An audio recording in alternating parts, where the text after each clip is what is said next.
네, 요한복음 20장 31절에 너희로 믿고 그 이름을 힘입어 생명을 얻게 하려 합니다. 이렇게 맞죠? 생명은 그 생명 안에 뭐가 있냐면 만족이 있어요. 생명이 있으면 만족이 있죠.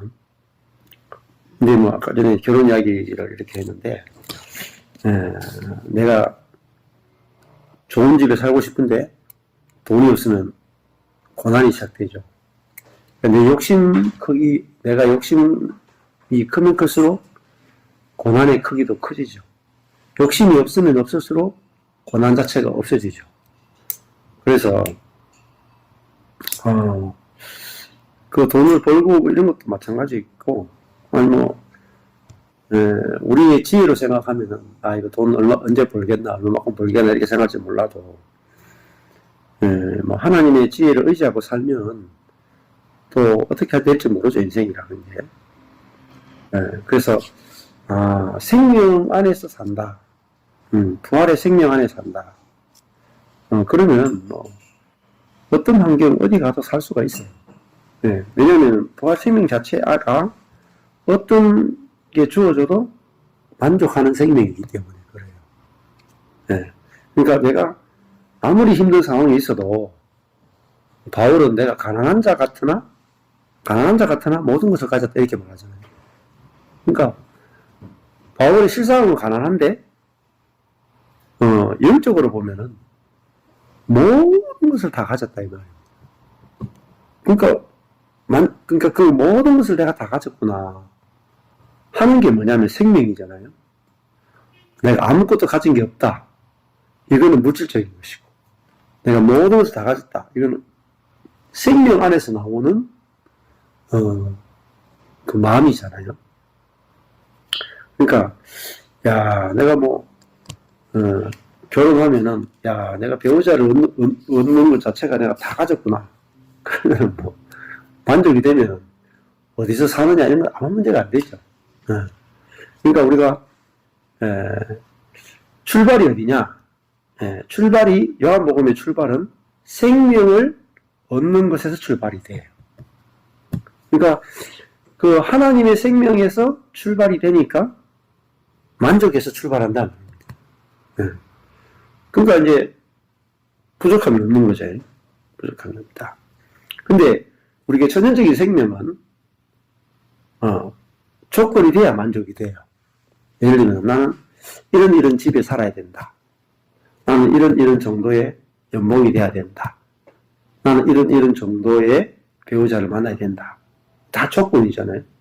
조건은 어디서 오냐? 조건은 천연적인 생명에서 조건이 나오는 겁니다. 근데 부활의 생명 안에서는 가난한 자 같으나 부하고, 없는 자 같으나 모든 것을 다 가졌고, 망한 자 같으나 그리스도 안에서 내가 모든 것을 다 이루고 성취한 자다.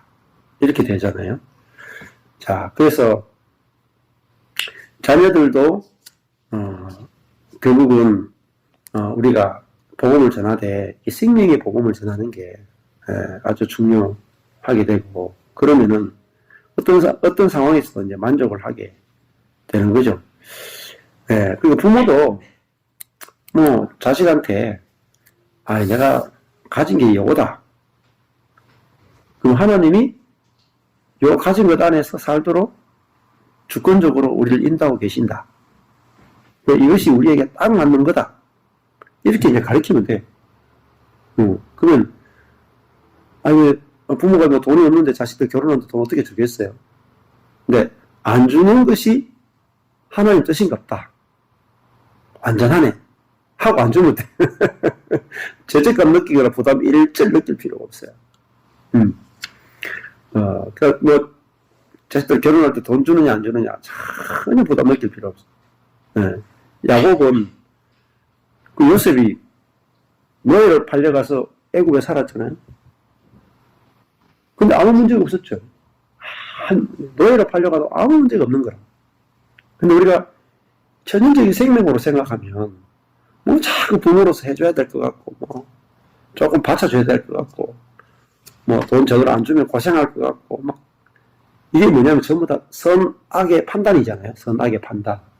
좋고 나쁨의 판단이잖아요. 그러니까 천연적인 생명은 이미 그 생명 안에 뭐가 있냐면 좋은 일, 나쁜 일, 좋다, 나쁘다가 계속 나와요. 그래서 끊임없이 나와. 근데 그 좋고 나쁨이 자기의 관점에서 나오는 거예요. 근데 자기 중심성이 없으면 좋고 나쁨이 없죠. 안 그래요? 내가 뭐, 내 집에서 출발하면 어떻고, 사고세에서 출발하면 어때요? 좋고 나쁨이 어디 있습니까? 내가 결혼할 수 있는 것만 해도 감사하고, 내가, 응? 결혼식 올리는 것만 해도 감사하고,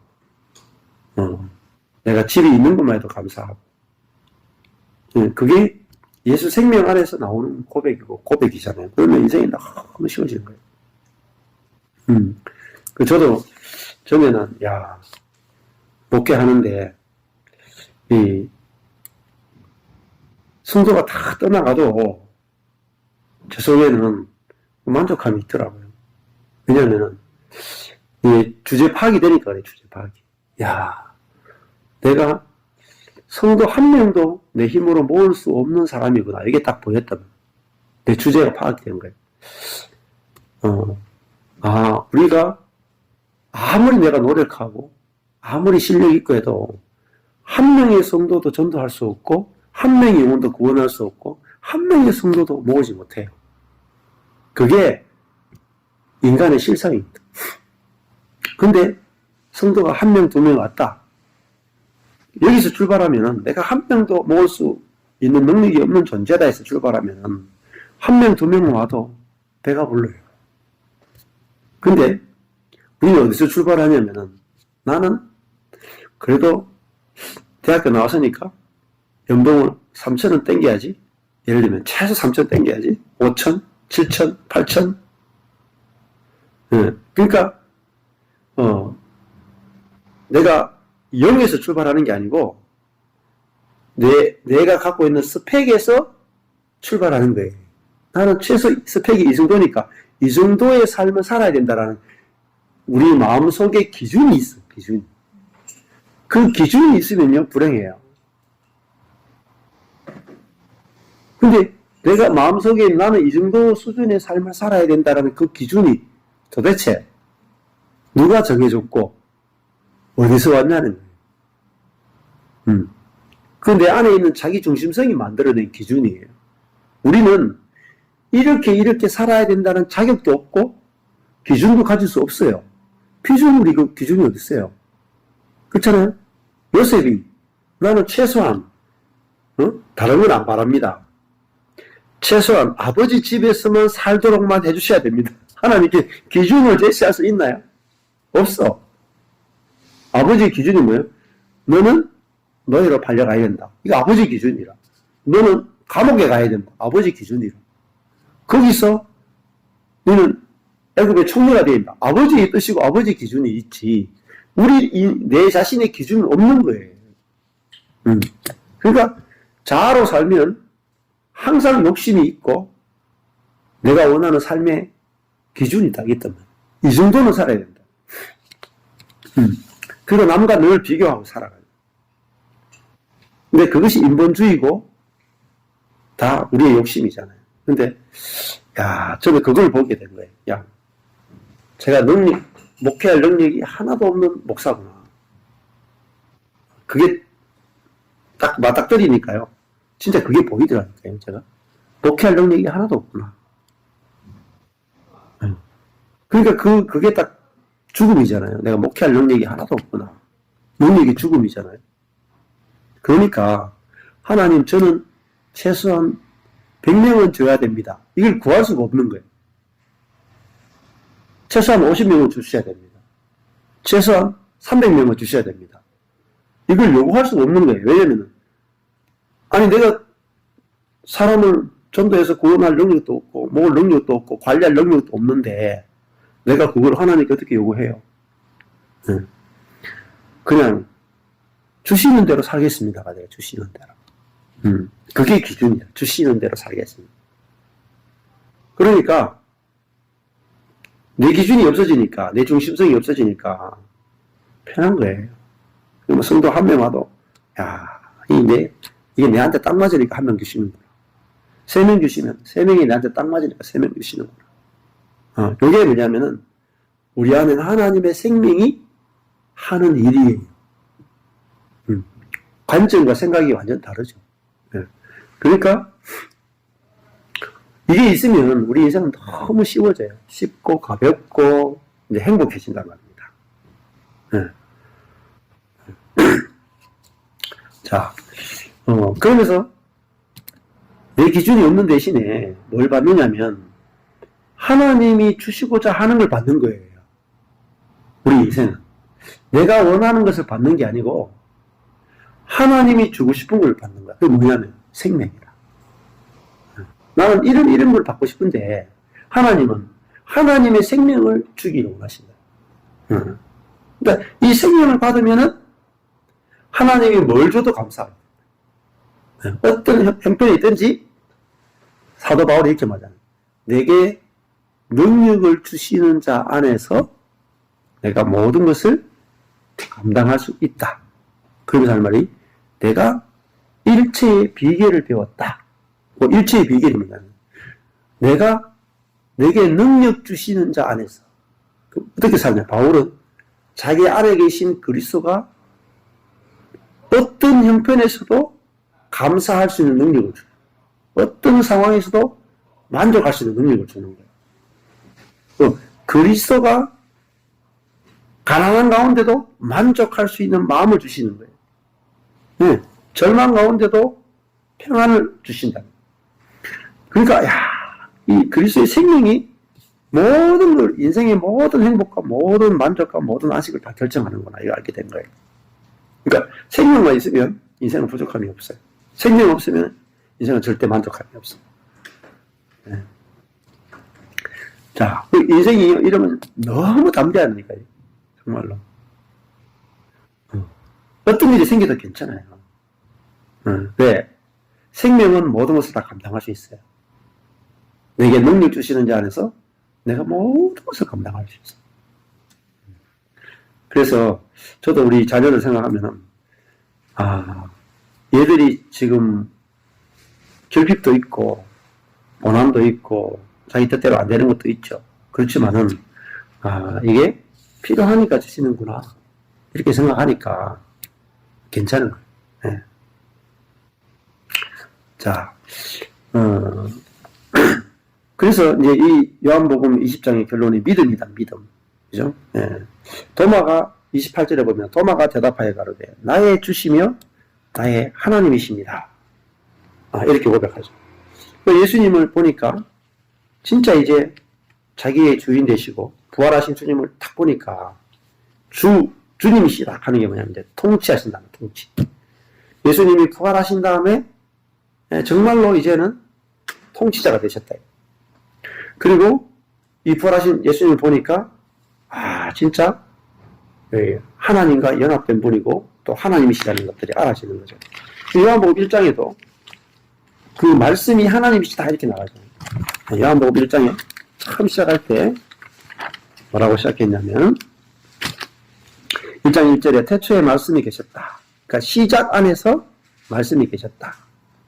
시작할 때 말씀이 뭐냐면 예수님이란 말입니다.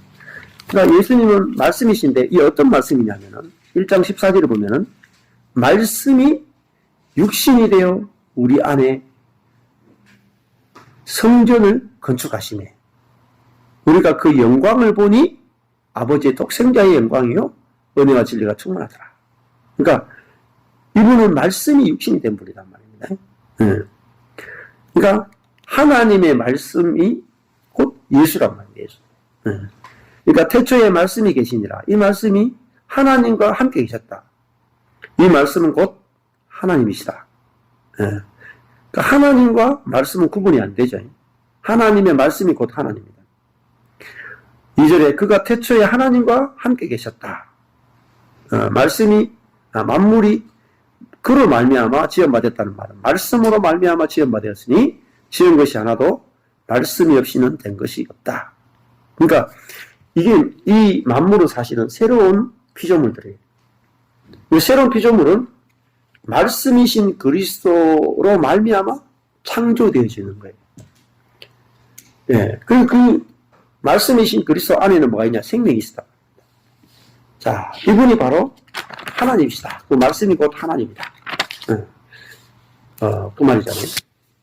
그러니까 요한복음에도 이제 그 빌립이 아버지를 보여달라 할 때 나를 본 자는 아버지를 봤다 이렇게 하죠.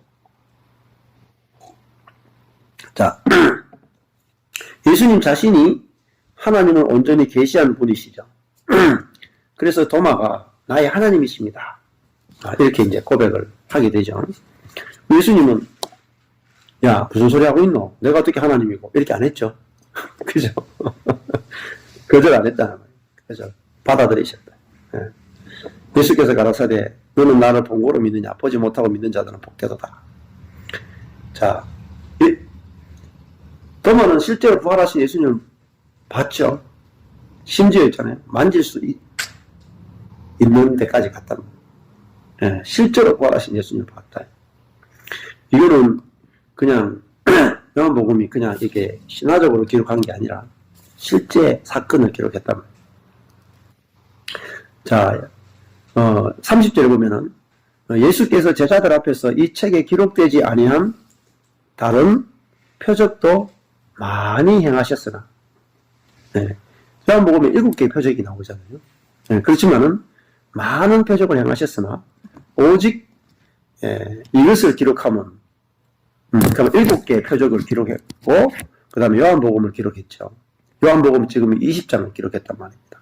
오직 이 20장을 기록하면 너희로 예수께서 예수가 어떤 분이냐?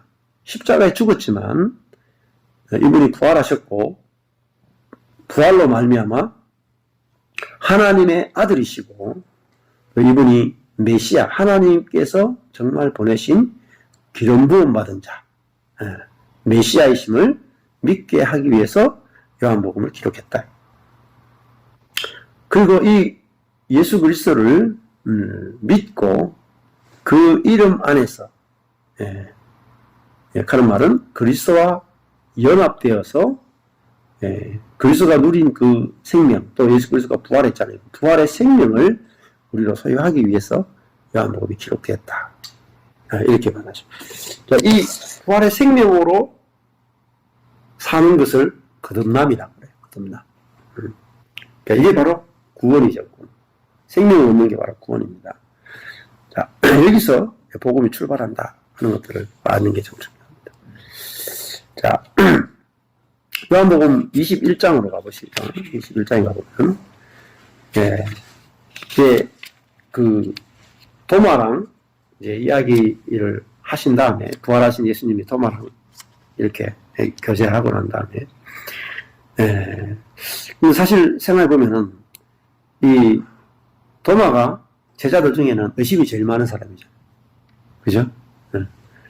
그러니까 우리가 의심이 많으니까 의심하는 것은 문제가 된다라고 정죄할 수 있겠지만은 이 도마가 의심이 많았기 때문에 예수님이 직접 찾아와서 손가락을 내밀어 손을 보고 손을 내밀어 옆구리를 넣어봐라 이런 말씀이 나왔고 또 예수님이 이 도마의 의심을 이렇게 풀어주시는 것들을 우리가 볼 수 있게 되고 이런 광경들을 우리가 목격하게 되고 도마도 이제 기록이 되잖아요.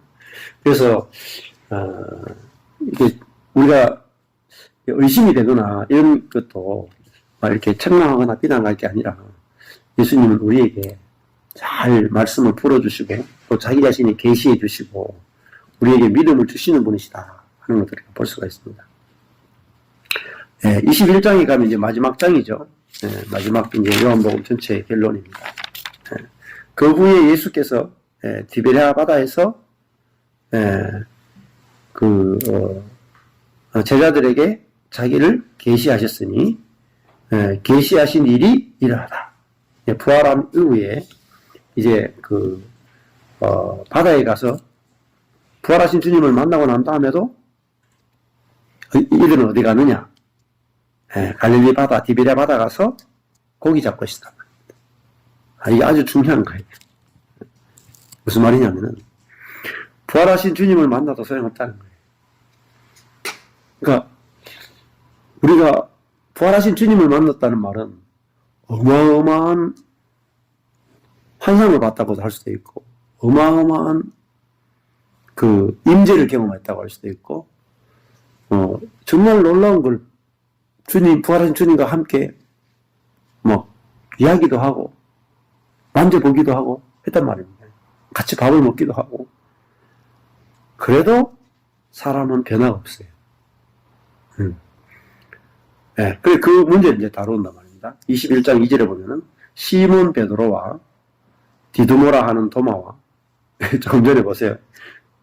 예수님이 도마한테 이렇게 자기를 보이면서까지 이야기했는데도 불구하고, 얘들이 뭘 하고 있냐 봐요. 갈릴리 가나 사람 나다나엘과 세베대의 아들들, 또 다른 제자 둘이 함께 있더니, 그러니까, 여기 8명 있었겠죠. 시몬 베드로가 이렇게 말해요. 나는 물고기 잡으러 간다. 이 말은 뭐겠어요? 나는 이제 걸렀다. 이 말. 부활하신 예수님 만나도 문제는 뭐예요? 내 자신이 변화된 게 하나도 없다. 내 자신이 똑같이 연약하고, 똑같이 밀어나고, 자기 자신은 예수님을 3번이나 부인했잖아요. 그러니까, 아무리 예수님이 부활한 걸 보고, 아무리 놀라운 걸 광경을 봐도, 그냥 시몬은 시몬인 거예요, 시몬. 자기로서는 아무것도 할 수 없는 거예요. 그러니까 나는 이제 부활한 주님을 봐도 아무것도 못하니까 나는 물고기 잡으러 간다고 간 거죠. 여기 보면 베드로가 헌신한 것도 없잖아요. 헌신한 것도 없어요. 그냥 물고기 잡으러 간 거예요. 다시 어디로 갔어요? 원점이라. 그러니까 예수님 만나기 전에 원점으로 돌아간 거예요. 그 3년 반 동안에 모든 것을 다 경험하고, 놀라운 걸 다 경험하고, 예수님 십자가 죽음도 보고, 부활하신 주님까지 다 봤는데, 어디로 가느냐? 원점이라.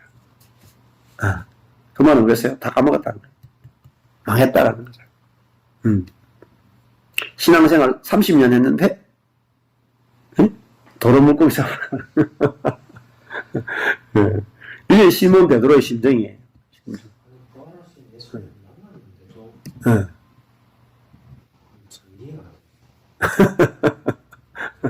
그게 이해가 돼야 돼.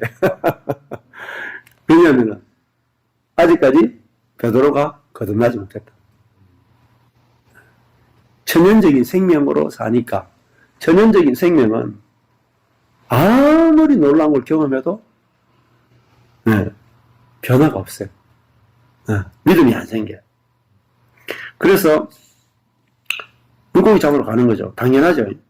그러니까 제자들이 베드로가 가니까 우르르 따라가면 우리도 함께 가겠다 하고 나가서 배에 올라갔어요.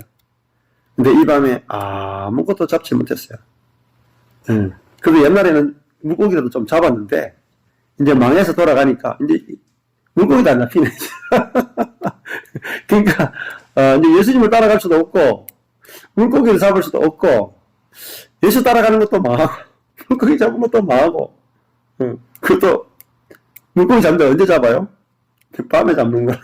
깜깜한 밤에 물고기 잡고 있어. 야, 이게 진짜 처량하잖아요. 처량해. 이제 진짜 인생의 어두운 밤인 거죠. 그러니까 부활하신 주님을 만나고도 어두운 밤이라. 우리도 여러분 제 유튜브 보고 찾아오시는 분들이 마치 예수님과 3년 동안 살았던 그 기적을 경험하고 능력을 경험하고 예수님께 사명을 받아가서 귀신을 쫓아내기도 하고 병변자를 고치기도 하고 예수님과 함께 잠을 자보기도 하고 임재도 경험하고 환상을 보기도 하고 귀신도 쫓아내고 다 했는데 내 꼬라지를 보니까 아무도 바뀐 게 없네. 그래서 어디 갔냐면 이제 어두운 밤에 그냥 물고기나 잡고 있는 거예요. 아무것도 할 수 없는 사람이 된 거죠. 4절에 보십시오.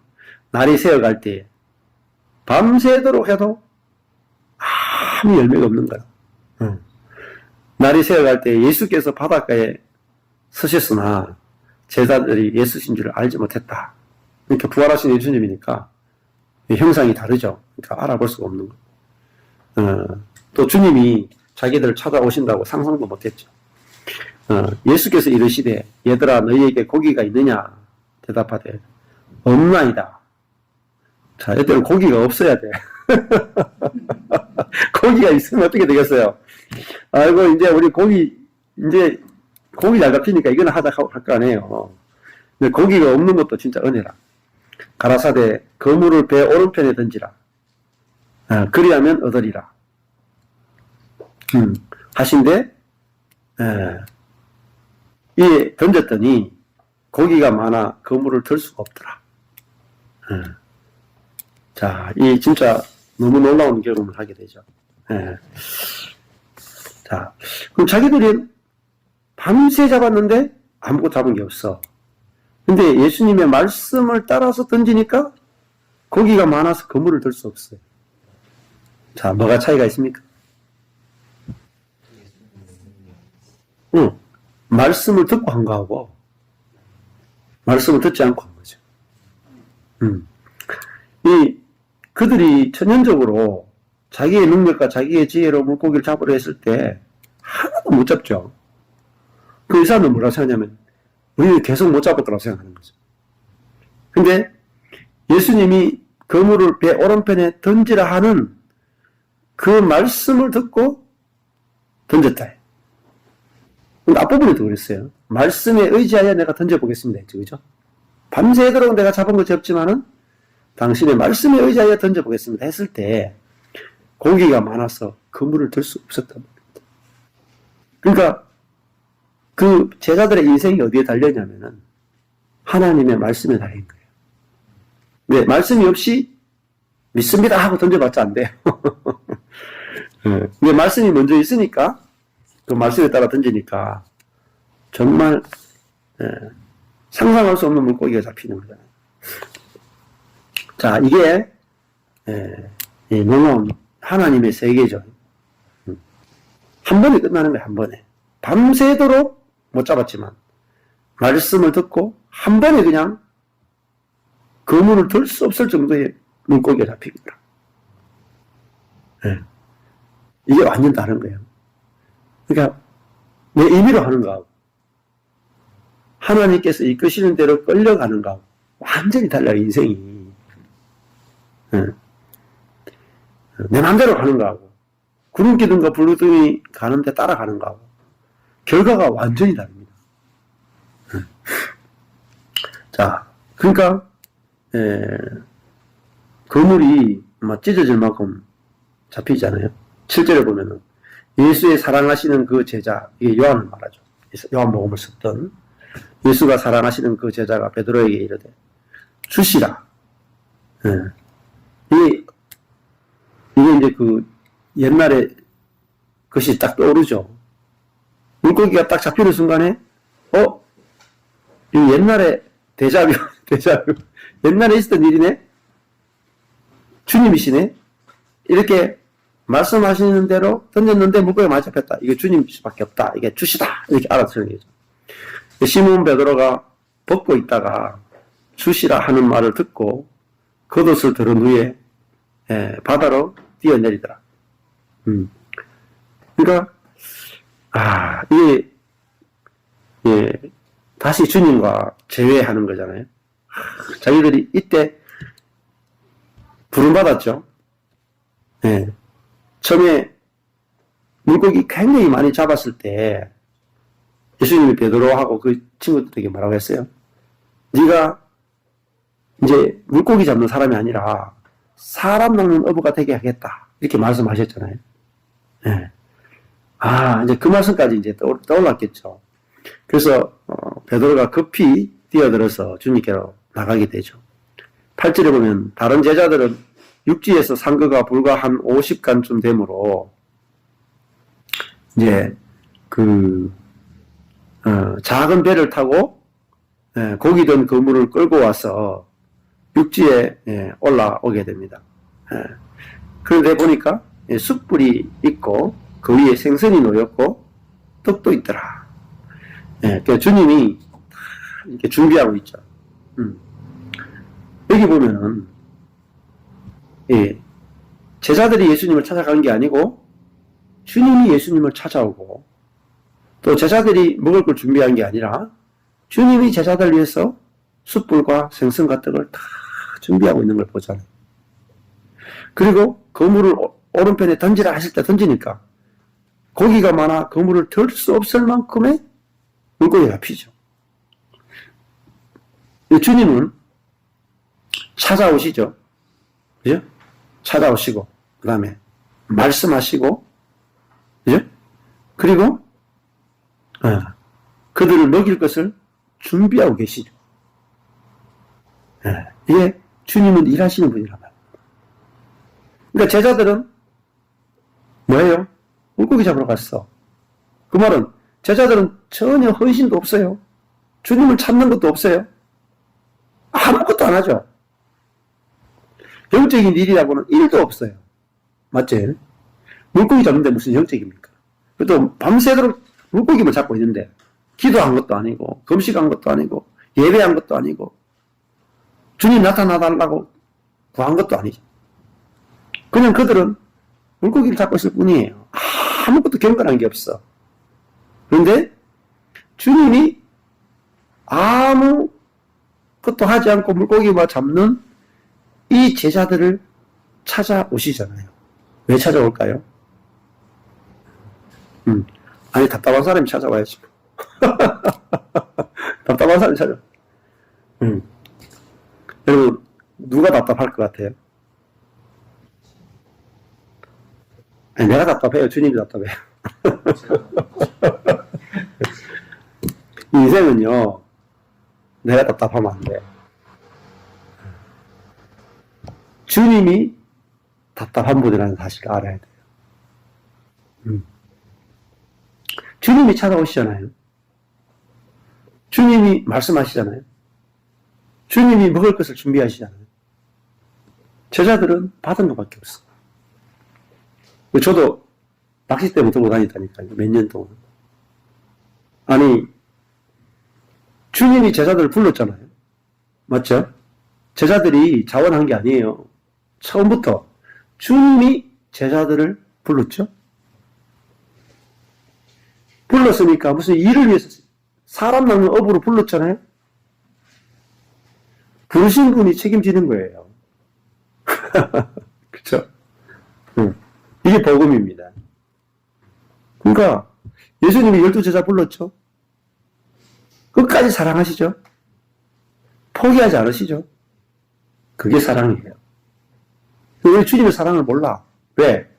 율법에 쩔어 있으니까. 내가 주님을 사랑해야 주님과의 사랑의 관계를 유지할 수 있다고 생각하는 거예요. 그렇지 않습니다. 우리가 주님을 사랑해야 주님과 사랑의 관계가 유지되는 게 아니에요. 그게 아니라 여기서 보면은 저는 이런 장면을 볼 때마다 참 인생 쉽다. 진짜 인생은 쉬워. 한 제자들은 부활하신 주님을 보고도 이놈들이 물고기 잡으러 갔단 말이야. 우리 같으면 어떻겠어요? 야, 너 좀 해도 너무한다, 야. 응? 내가 부활까지 보여줬는데, 야, 니들 참 물고기 잡으러 가냐? 응? 야, 니 부활한 날을 보여줬으면은 내가 부활했다고 좀 외치든지, 전도를 하든지, 뭐라도 좀 하지. 응? 은혜를 좀 갚아야지. 이렇게 생각하지 않겠어요? 제자들은 염치가 없어가지고, 응? 부활하신 주님 만나고도 물고기 잡으러 가버리지. 근데 그게 맞단 말이에요. 물고기 잡으러 가는 게 맞는 거예요. 왜? 지금 거듭나지 못한 제자들의 천연적인 생명으로 살고 있는 제자들이 부활하신 주님을 어떻게 전해요? 못 전해요. 입으로 예수님이 부활했다 외치는 거 누가 믿겠어요? 네? 부활을 전하려면 내 자신이 부활 생명으로 살아야만 전할 수가 있어. 그러니까 제자들은 그냥 예수님이 부활했다는 그 부활 사건만을 전하는 자가 아니라 증인이란 말이다. 부활의 증인. 증인은 뭐냐면 내가 부활해야 돼요. 예수님이 부활했다. 이거 외치는 게 부활의 증인이 아니라 내까지 부활해야 돼. 내까지. 그래야 부활을 전할 수 있는 거예요.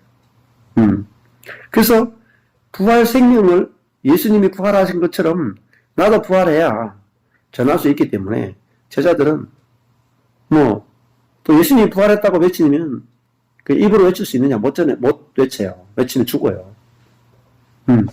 아니 예수가 부활했다는 걸 누가 봤는데요? 제자들만 주로 봤거든. 누가 믿겠어요? 안 믿어. 미쳤다 그러든지. 예수가 부활했다고 외치면 뭐라 그랬어요? 십자가형을 당한 사람이 부활했다고 외치면 똑같은 죄가 돼. 너도 십자가형이야. 시시껄렁하게 전도할 수 없어요. 그러니까 제자들이 예수님 부활했다는 걸 봐도 자기 생명이 목숨의 위협이 있기 때문에 전할 수가 없는 거라. 언제 전할 수 있느냐? 자기 목숨이 아깝지 않아야 전할 수가 있는 거예요. 그러니까 제자들이 이렇게 할 수밖에 없죠. 그러니까 주님이 제자들의 연약함을 다 아시고 주님이 찾아가시는 거예요. 말씀하시고 다시 그들을 부르시죠. 물고기를 많이 잡으면서 다시 부르시고 그들을 회복시키시고 숯불 가운데 생선을 굽고 떡을 다 준비해서 그들과 함께 다시 식사를 하는 거예요. 식사는 뭐냐면은 진짜 친구란 진짜 친구란 관계가 다 회복되는 거죠. 자, 이게 찾아오시고 말씀하시고 준비하시는 주님. 우리가 할 일이 하나도 없어요.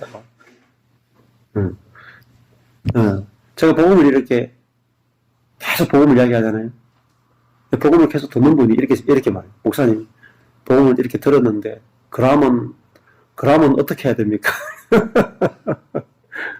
그럼 어떻게 해야 됩니까? 물어요.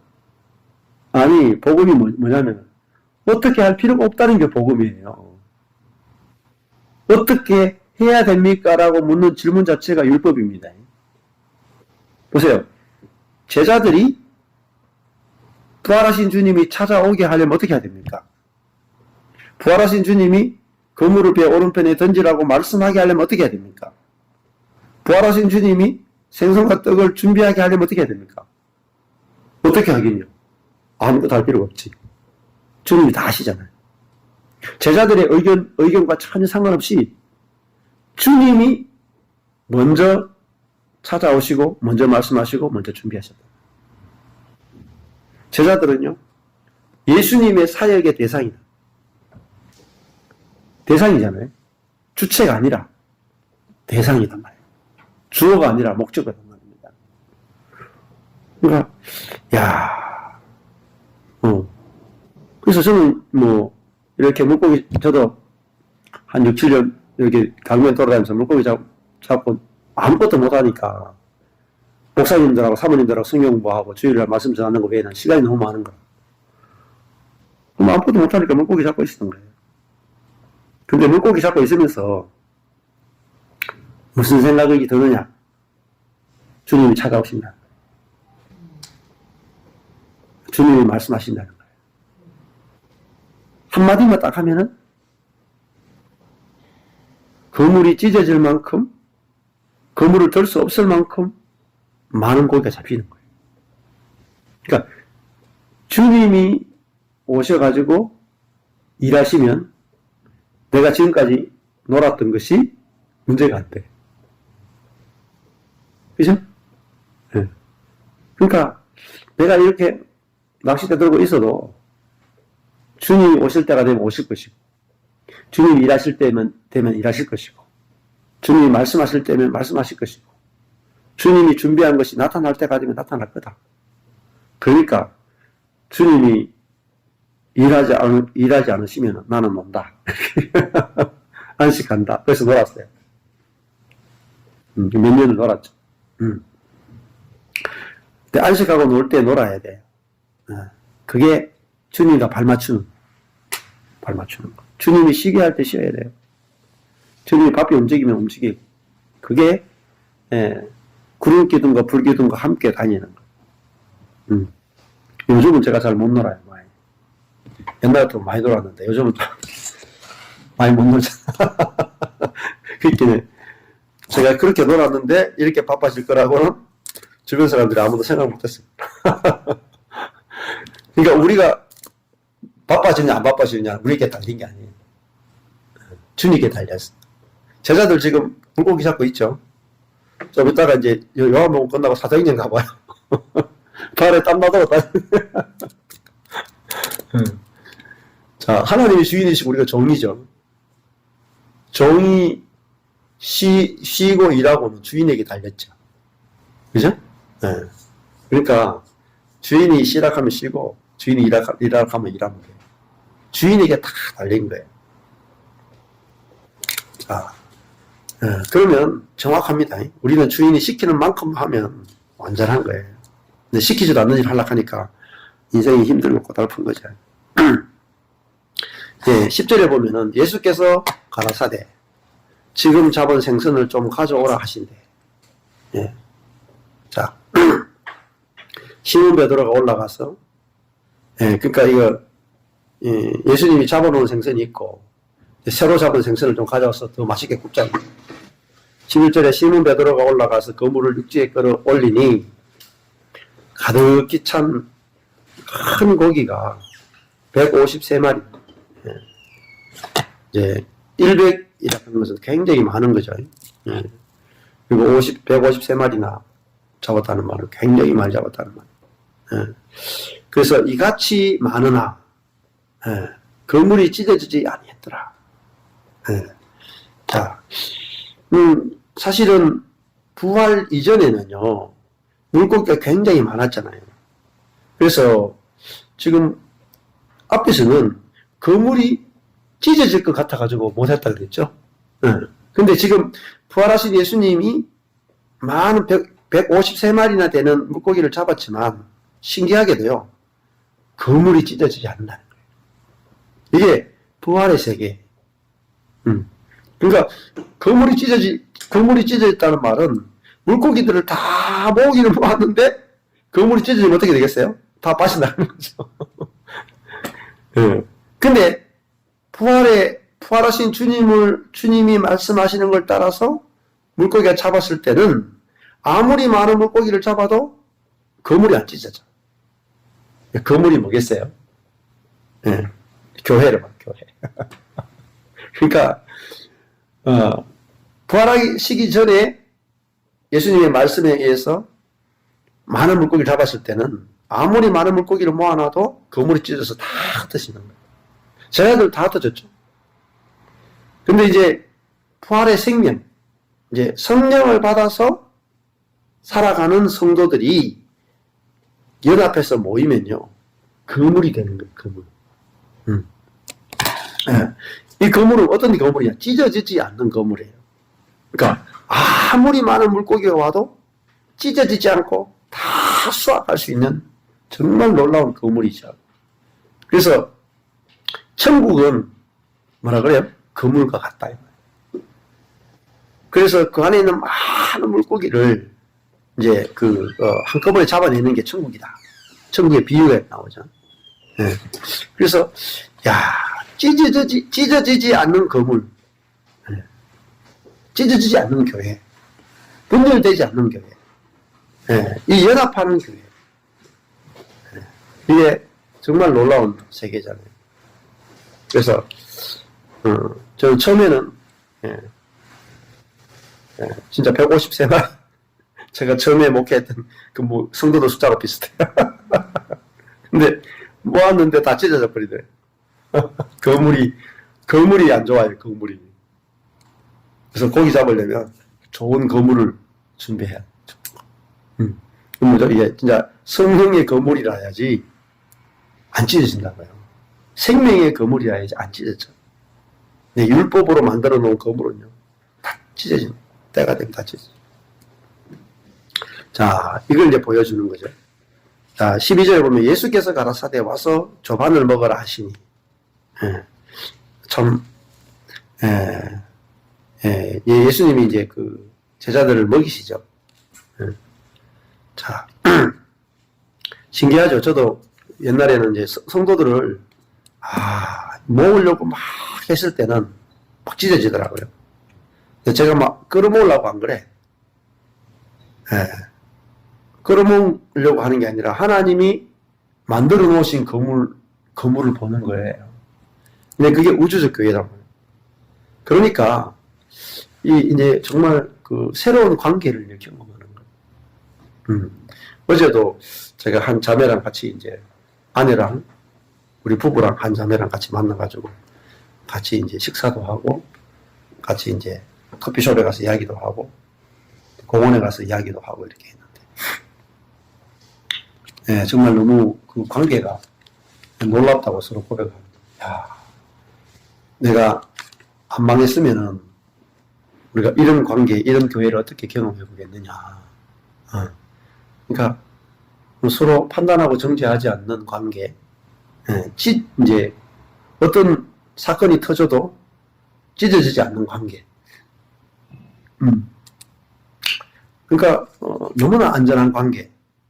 그리고 만나기만 하면 서로에게 막 힐링이 되고 안식이 되고 기쁨이 되는 이런 관계. 그러니까 온전하다에서 출발하는 그런 관계. 그런 관계를 누릴 수 있다는 게 정말 복이다. 이렇게 서로 이제 같이 그런 고백을 하는 시간들을 가졌는데 진짜 그렇더라고요. 그래서 이전과 다른 관계를 경험한다. 이 관계 안에서 참 많이 안식을 누린다. 이런 고백들을 함께 하게 되거든요. 그게 진짜 이제 제자들이 이제 그 사도행전에 가서 부활의 성령을 받았을 때 이들은 정말 예루살렘 교회가 만들어지죠. 이제 진짜 신약의 진짜 교회가 탄생하게 되는 거죠. 자, 제자들이 그 조반을 먹으라 하시니 제자들이 주님이신 줄 알기 때문에 당신이 누구냐 감히 묻는 자가 없더라. 그러니까 이게 외모로 보면은 못 알아보는 거죠. 그렇지만은 뭐로 아느냐면은 자기들이 지금까지 경험했던 그 주님과 똑같은 모습이니까, 똑같은 말씀, 똑같은 상황이니까 주님이 이제 그냥 알아보는 거죠. 13절에 예수께서 가셔서 떡을 가져다가 저희에게 주시고 생선도 그와 같이 하시니라. 이게 진짜 부활한 이후에 주님과 나누는 그러니까 정말 그 만찬이고 진짜 식사고 진짜 잔치라고 볼 수가 있죠. 그래서 제자들은 여기서도 계속 얻어먹기만 하면 되는 거예요. 얻어먹기만. 보면 이 물고기도 하나도 못 잡았는데 주님이 말씀에 의해서 잡은 물고기를 가져와서 또 굽고 떡도 주님이 준비하고 떡도 생선도 다 준비해 놓은 걸 먹었죠.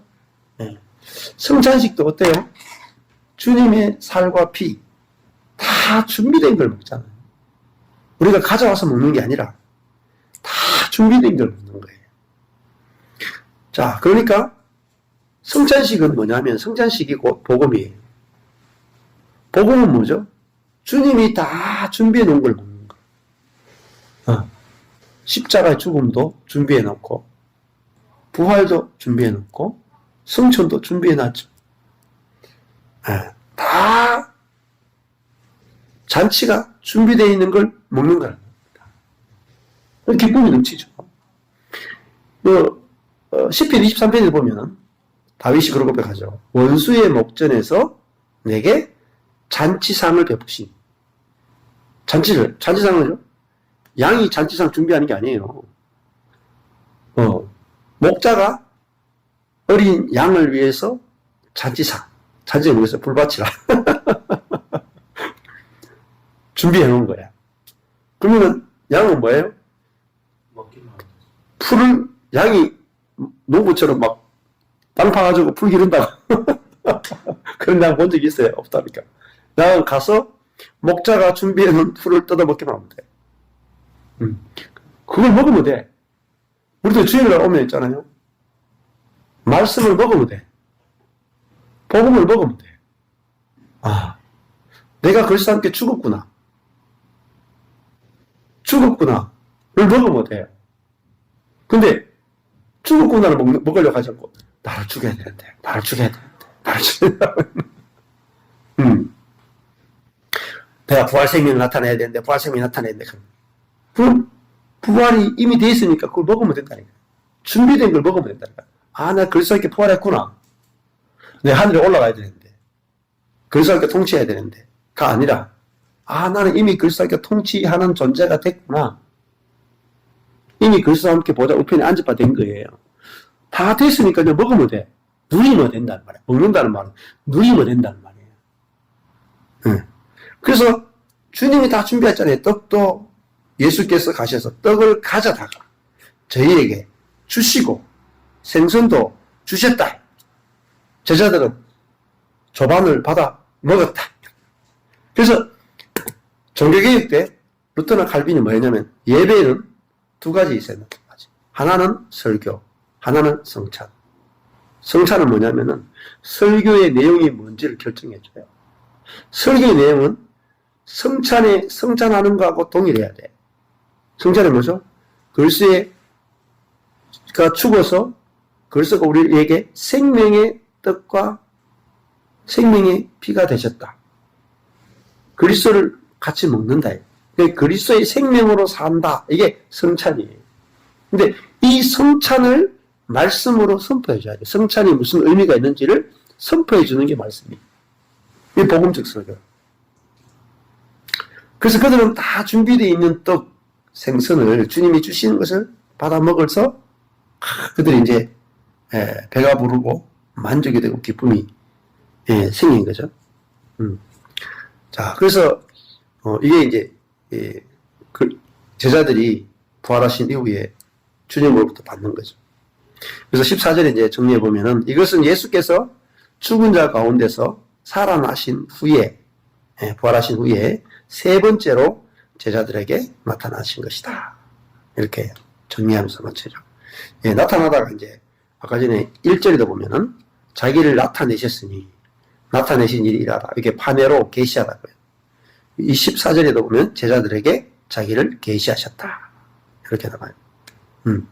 14절까지 오늘 하시면 되겠습니다.